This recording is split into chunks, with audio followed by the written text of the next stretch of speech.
How are you, students? Tudo bom com você? Eu sou o teacher Tiziano, professor de língua inglesa da Rede Municipal de Ensino de Passos. E hoje vem mais uma aula number 37, aula 37. Vou falar com o nono ano. Essa aula, passarei para vocês os verbos auxiliares. Pay attention, close attention.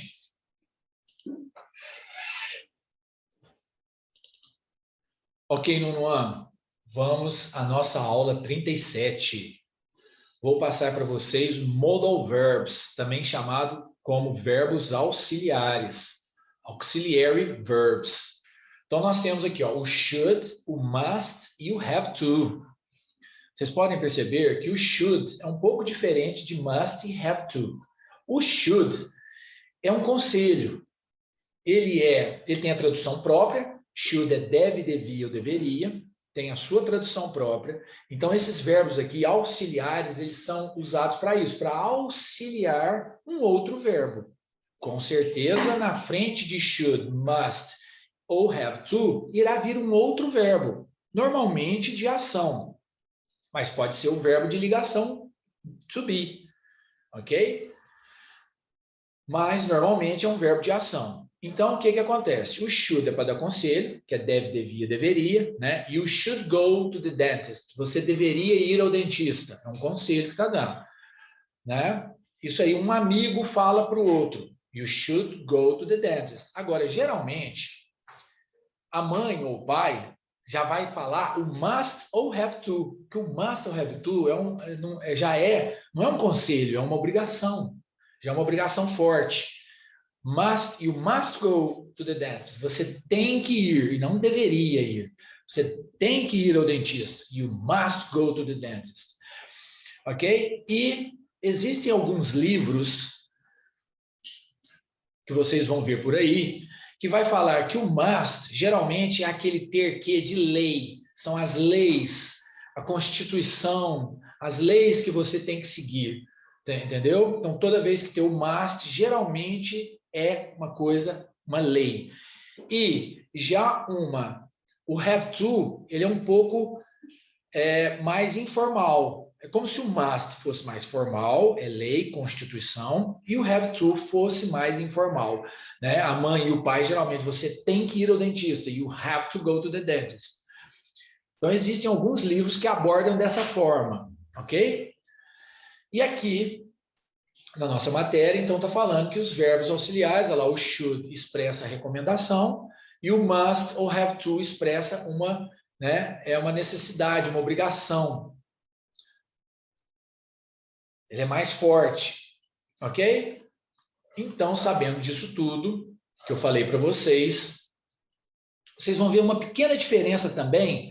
Além do must e o have to que eu falei para vocês, um é mais lei e o outro, um é mais formal e o outro mais informal, você pode reparar que o must é um verbo auxiliar mesmo, um verbo auxiliar oficial, diferente do have to, que é um verbo auxiliar especial. Tem alguns poucos livros abordam dessa forma. O have to é um verbo auxiliar especial. Por quê? Porque na hora de você fazer a negativa, ele vai precisar de um auxiliar.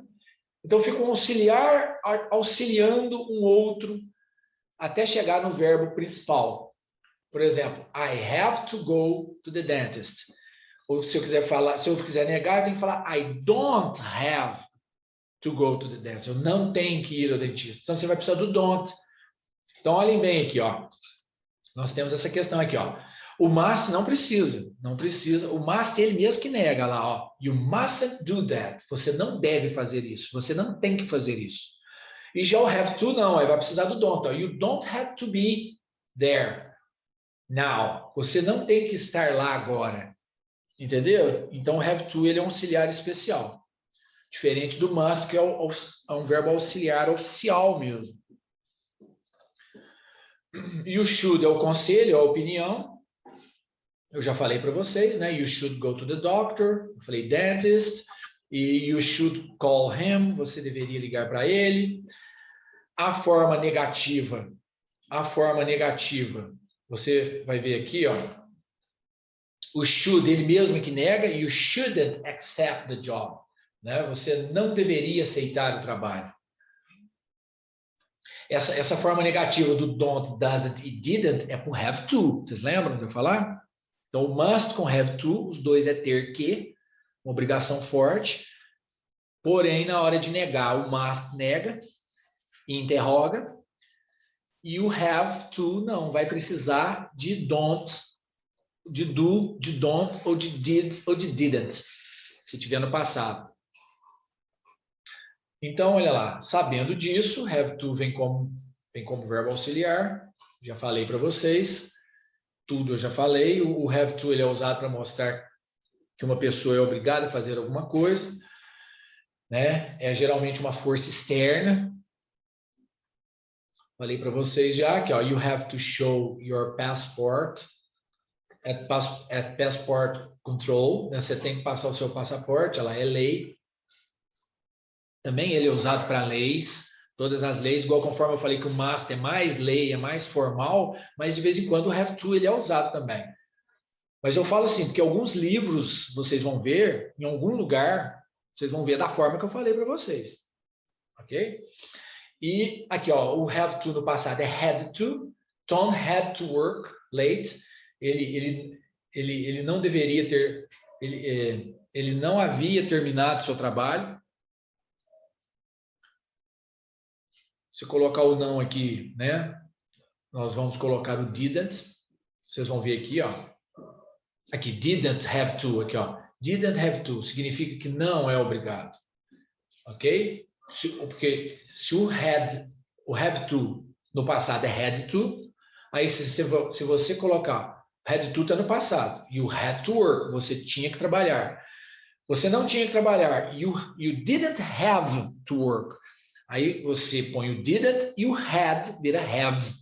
Volta para o infinitivo sem o to. Lembra? Aulas passadas falei isso para vocês. Nono ano. Já falei do must, que ele é mais formal, né? É uma recomendação forte. A forma negativa, o must nega e interroga para ele mesmo. Então, must vira mustn't, né? Olha lá, you mustn't be late for work. Você não deveria se atrasar para o trabalho. E sabendo disso, vocês vão complementar os exercícios. O número 1, você vai colocar se é mustn't, don't have, ou must, ou shouldn't. No número 2, você vai, aqui ó, you o quê? Must have to, don't have to, shouldn't. Número 3, mesma coisa, você vai escolher letra A, B, C ou D. Must, should have, don't have to e mustn't have. E na número 4 e última, você vai escolher uma das 4 alternativas. Should have, mustn't, don't have to e should. Ok? Sabendo, ó, a tradução, você tem ou não tem que se lembrar de fechar as janelas, né? Quando você sair de casa. Depois você tem que comer comida fast food, né? Comida, aquelas comidas, são lanches. Você não tem que comer lanche todos os dias, né? Vai fazer mal para você.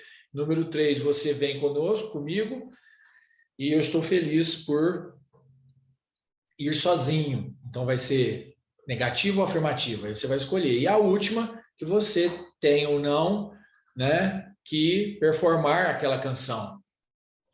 Né? Você tem que, no caso, cantar aquela canção. Ela é ofensiva. Espero que com essa tradução vocês coloquem as respostas corretas. Vejo vocês na próxima aula. See you next class. Bye, bye.